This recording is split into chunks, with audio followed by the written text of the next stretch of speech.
Presidenti i Shteteve të Bashkuara Donald Trump deklaroi se rezultatet e kontrollit të tij më të fundit mjekësor janë jashtëzakonisht të mira.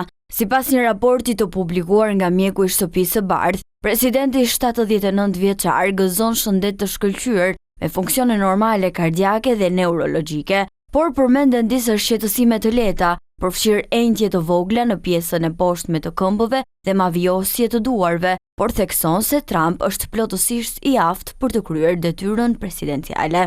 Rezultatet e kontrollit tim fizik të kryera në qendrën mjekësore Walter Reed sapo publikuan dhe ishin jashtëzakonisht të mira. Mora rezultatin perfekt, 30 nga 30 në testin njohës. Kjo është hera 4 që nënshtrohem një testi të tillë dhe çdo herë kam marrë rezultate të përsosur. Të gjithë kandidatët për president dhe nën-president duhet të detyrohen të kryejnë këto teste.